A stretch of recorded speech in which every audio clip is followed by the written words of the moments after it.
Hi, this video is to help with 9.1, the Introduction to Sequences. And first of all, this is just your book. I wanted to point out a couple different types of sequences. The first one that we talk about is the recursive formula. And the recursive formula is a rule in which one or more previous terms is used to generate the next term of the sequence. So basically, your first term is being used to come up with the second term, and the second term is being used to come up with the third. That is a recursive sequence. All right. And then we also talked about the explicit formula, which defines the nth term of the sequence as a function of n. So basically, if you want the first term, you could put in 1 and get the first term. If you want the 25th term in the sequence, you put in the 25th and you get that term's whatever that spot is. We like the explicit formula. You have to know how to use them and find them because they come up a lot in different aspects. They come up a lot writing an equation you've been doing for a while, but it does come up often. So let's look at some examples of a couple different things. Let's look at this. Let me put this on something specific. Lock it, and then it'll come in real clear and stay there. Okay. Or sort of clear. Maybe I should have used different paper. Let me see how this goes in just a second. So let's look at, if we say something like, I have a to the n, and it or a to the 1, excuse me, and it equals -5, and I say, okay, a to the n is equal to a to the n minus 1 minus 8. What is it telling you here?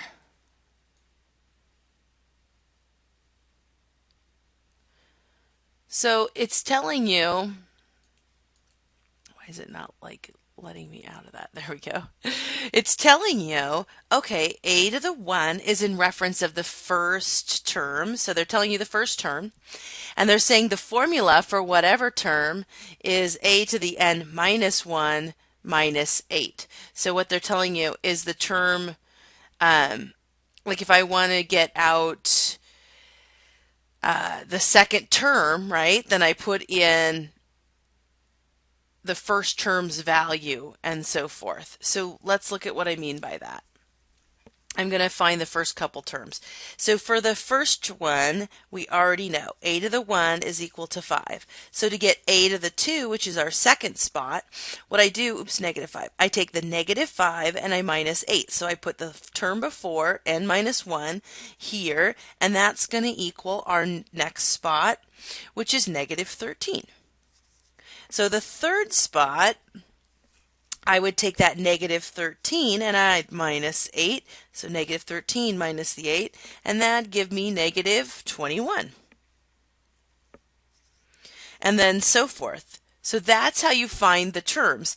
Now, what I want to see when you write it out is like in the sequence formula, because that's what it's asking for, is for you to write it out as the next 5, or this is only 4 terms. So term 1, 2, 3, 4. And this is what kind of sequence? If it's using the one before, it is a recursive. So let's look at another sequence and kind of start to define how we look at writing the formulas. So let's look basically at that first difference, second difference, and start to look at the ratios between them just to know what kind of formula it is. So there's two basic things we're looking for: a rhythmic or a linear, and we're looking for exponential or a geometric series or sequence, excuse me. So let's look at this first set. We have 3, 6, 12, 24, 48.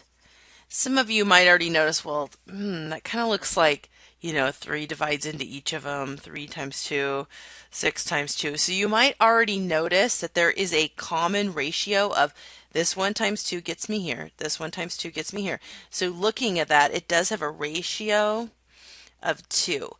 You may not have noticed that right away, but what we start with is the differences. So we say, okay, 3 minus 6 is, or sorry, 6 minus 3 is going to get me 3. 12 minus 6 is going to get me 6. 24 minus 12 is going to get me 12. 48 minus 24 is going to give me 24. So this is the first differences. They're not the same pattern. So this is not linear or an arithmetic sequence. It's going to be explicit. So if we look at this, not explicit, sorry, it's going to be exponential. This is an explicit formula we're getting. All right, this cord is driving me nuts. Sorry. It's like Chordzilla over here today. All right, so then from here, let's look at the second differences. What do we notice of those? 3 to 6 is 3. 12 minus 6 is 6. 24 minus 12 is 12. So what do you notice about the second differences and the first ones? They're the same. So when you have a constant ratio where it's the same, even when I keep going on all the ratios, that was exponential. Okay, or it's going to be a geometric sequence. So this tells us this is a constant ratio of differences, so it's exponential. All right, then from there, well, what does that mean? Well, I have specific formulas, and let me pull this up real quick. I put them in the PowerPoint just to be able to show them to you a little bit easier. So slideshow.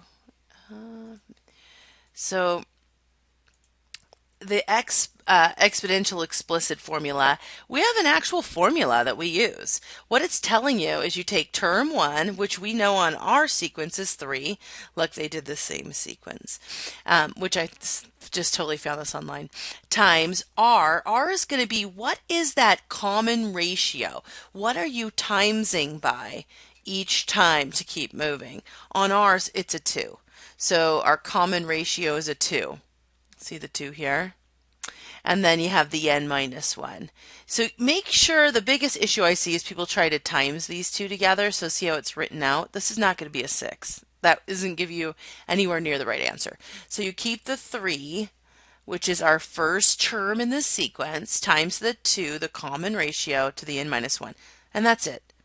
That's how you write the exponential formula for this explicit one. So write down this formula here and have these ready. So you can pause this video and write it down. Let me go back and show you the linear model, which is an arithmetic sequence. So this one tells you, this is if you have a common difference, which I'm going to show you one in just a second.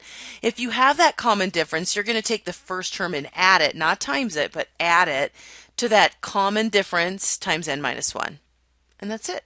So that's explicit and for exponential and linear. Okay, so let me go back to where you can see me write. And let's write the finishing touches on this one. So the formula says we have to take a to the n is going to equal our first term, which is 3, times our ratio, what do we times by, right, which was 2 to the n minus 1, and that's it.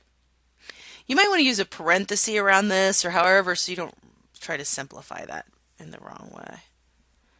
Okay, so then from here, let's look at one that has a common difference. So let's look at this. 2.5 for 5.5, 7, 8.5. Okay, so let's look at those differences. So 4 minus 2.5 is going to give you 1.5. What is 5.5 minus 4? 1.5. What is 7 minus 5.5? 1.5. What's 8.5 minus 7? 1.5. That's our first differences, right? So it has a common ratio, or a common difference, not a ratio. Ratios, timesing by each time, but there's a common difference. So what we're going to do is we're going to write this formula, and it said a to the n is equal to the first term, which we knew is 2.5, plus that difference of 1.5 times in parentheses n minus 1. And that's just the formula for it. Then I can simplify this. Always start with your parentheses. You can't add first. You have to times first, which would get us 2.5 plus 1.5 times n is 1.5n minus 1.5 times 1 is 1.5. Then you could combine your numbers here, and you'd end up with 1.5n from here. 2.5 minus 1.5 is a 1. So you can simplify it.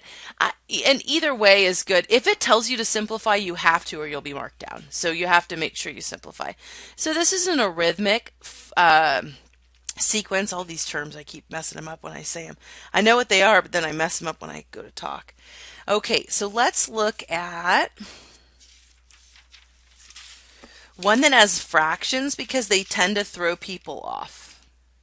So this is my fourth example, and I'm looking at what if I go from 1/2 to 2/3 to 3/4 to 4/5. What do you just notice looking at my pattern of my sequence here? What do you notice about my sequence?